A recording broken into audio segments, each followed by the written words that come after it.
So here is the chart that I was talking about. I thought that I could turn this around while I was in that video, but I could not. So here you see the planets lined up there. There's the moon there, 5 degrees of Libra, the sun at 5 Aries.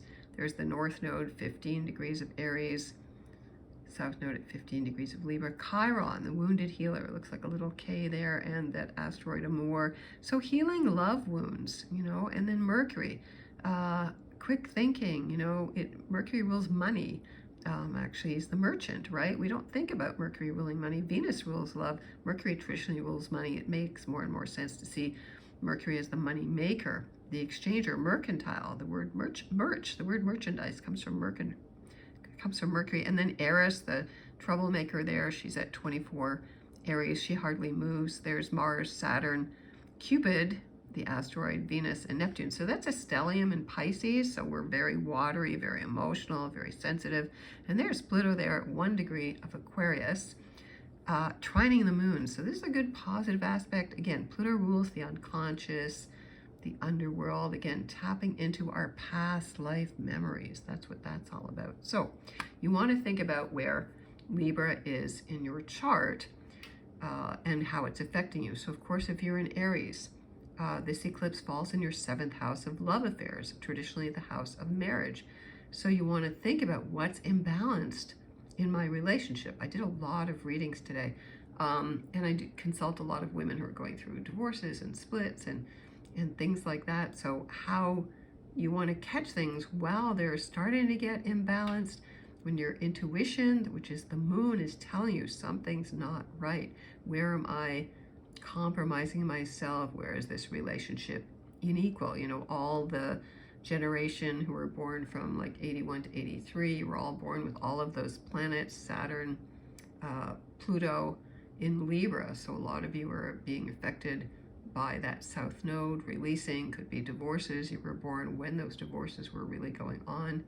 And so the moon, what do you need to feel emotionally safe in relationships? Now, the key is we need to let go of the past and move towards where the sun is and the north node, 15 Aries, right in that middle degree. So if you're in Aries, you know, you're spontaneous, you're fiery, you're independent, it's all about me.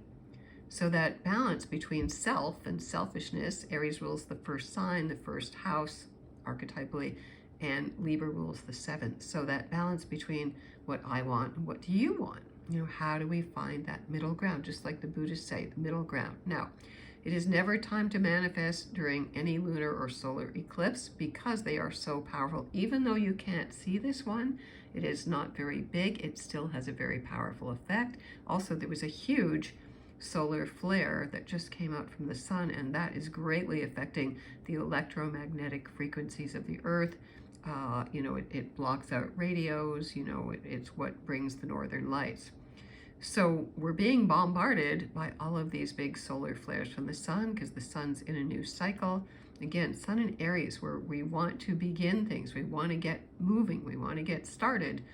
But Mars is in Pisces right now. So we're still kind of working behind the scenes. You got to do the emotional work first. You got to finish.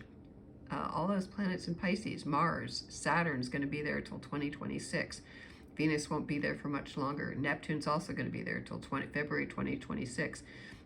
There's a lot of background work that has to be done on conscious healing, that has to be done, forgiveness, compassion, letting go, trust, faith, creativity, you know, all of these things, and addictions that we need to heal. Past life work that we need to heal, healing in the dream. You know, psychotropic medicines have become very popular now as Neptune's reaching those last degrees of Pisces. That's what Neptune rules. And, you know, Venus also. So again, doing the healing work on the self so that you can come into the world in a new place. And on February 20th, 2026, a new world is beginning. We're beginning to start all of these new long-term cycles. Pluto's kind of leading the pack here, entering Aquarius for the next 20 years. The next major cycle is in 2026 when Saturn, the planet of reality, and Neptune, the planet of unreality, meet at 0 degrees of Aries. That's going to be a very impactful thing. I'm predicting that all of the fake news is going to go away. It's like a big giant wake-up call, the 5-alarm fire. to wake the world up. You know, what's real, what isn't? What have we been doing since Neptune entered Pisces in 2011? It's a long transit, a 15-year transit, half a Saturn cycle. And then Uranus will move into Gemini, you know, and Chiron will move into Taurus. So there's going to be, you know, big world changes. I mean, Jupiter's going to enter Gemini at the end of May. So most of the planets are moving into air elements, air. And that's really the keynote for the next 200 years, air elements, the mind. It's kind of abstract, you know. And so again, Libra, even though it's all about relationships, it's about thinking about them. It's about talking about them. So counseling, listening to the other, you know, Libra is very, you know, wants to hear what the other person wants to say. So you want to go through your chart. Again, if you're in Aries rising, then this eclipse will fall in your 7th house. If you're a Taurus rising, it will be in your 6th house of health, of healing. Again, you've heard about Princess Kate. She has a lot of heavy transits in her 6th house of health. So you want to look at the 6th house of your work. Where are you imbalanced in terms of your work? Okay. If you're, I'm going to go through this very quickly here. If you're a Gemini, it's in your 5th house, your 5th house of creativity, love affairs, children. So are you really expressing fully what's in your heart? Because that's what Leo, the 5th house, rules, your willpower. How strong is your willpower? How did you get so out of balance? Okay. If you're a Cancer, it falls in your 4th house. So that's the house of yourself, your foundation. So what's out of balance in your house? Do you need to do some spring cleaning here? You know, where are the delegation of who does what, you know, and family relationships, things like that. Okay. If you're a Leo, it's in your 3rd house. We count the 1st house where your sun is or where your rising sign is one house. This is based on equal houses, of course. So your 3rd house of communications, are you talking about what you're feeling, how imbalanced things are? Are you listening? Are you needing to be the go-between for other people as well? Or if there's legal issues, Libra rules justice as well. Okay, now, and if you're a Virgo, the eclipse falls in your 2nd house of your resources, your tools, your self-esteem, you know. So again, how much are you placating other people? You know, Virgos like to be of service. They're very humble. And of course, if you're a Libra, it falls in your 1st house of yourself. So where are you imbalanced in terms of, you know, focusing too much on what other people think?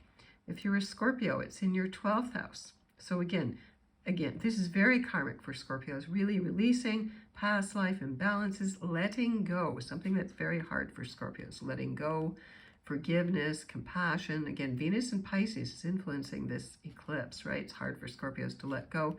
They are fixed signs, just like Taurus, Leo, and Aquarius. If you're a Sagittarius, it's in your 11th house.